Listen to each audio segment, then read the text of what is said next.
क्या बोल रही हो? कुछ समझ नहीं आ रहा।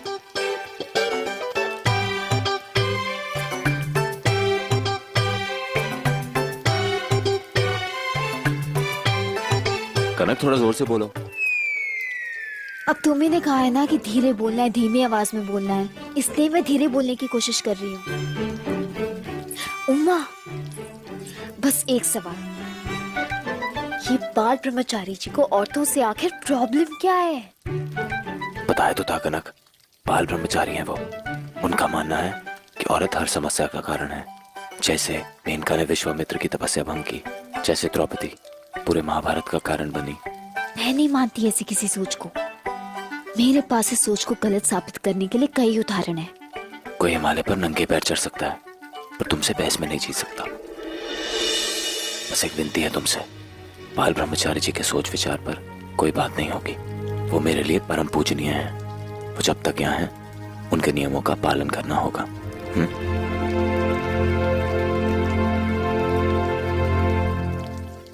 तो बाल ब्रह्मचारी जी पैदा भी किसी आदमी की कोख से हुए हैं क्या? तुम नियम नंबर 5 तोड़ रही हो। उनके बारे में कोई गलत बात नहीं। कभी कभी कुछ चीजों को समझने के वास्ते आंखों से ज्यादा दिमाग को खोलने की जरूरत होवे।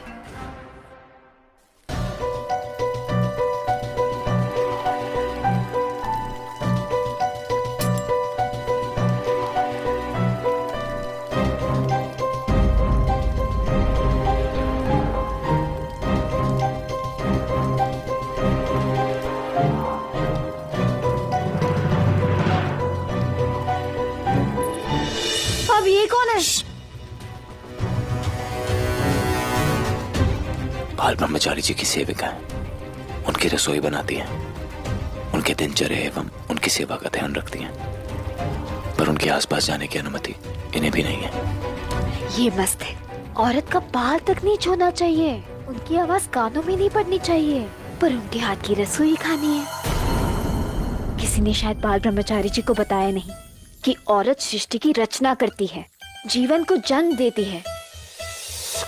आदमी की अर्धांगिनी भी औरत को ही कहा जाता है, और भगवान का नाम भी उनकी अर्धांगिनी के बाद आता है, जैसे कि सीताराम, राधे श्याम, गौरी महादेव।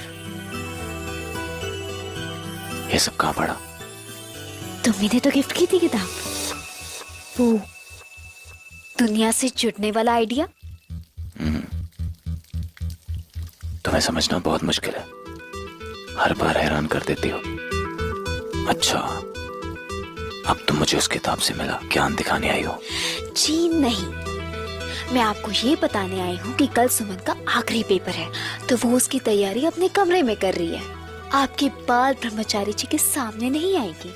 और रही बात मेरी, तो मैं बाल ब्रह्मचारी जी के विचारों से बिल्कुल अग्री नहीं करती, पर तुम्हारे लिए बाल ब्रह्मचारी जी बहुत मायने रखते हैं।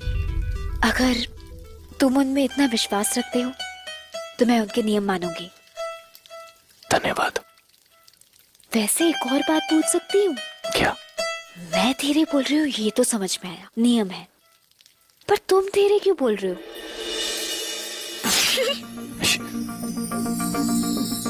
टेंशन मत लो, जोर से नहीं हंसूंगी, क्योंकि मैंने बिना आवाज के हंसना भी सीख लिया है। बताओ कैसे?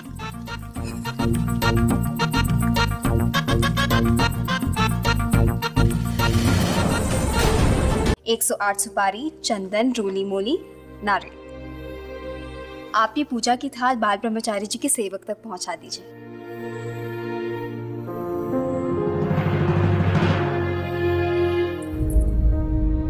एक शब्द तक नहीं बोला, ऐसा भी क्या एटीट्यूड? एक स्माइल ही दे देती। सेविका जी अपनी पांचों इंद्रियां अपने काबू में रखती है। उनके तन मन में कोई भाव नहीं आता। खुशी, हंसना, रोना, दुखी होना, कुछ भी नहीं।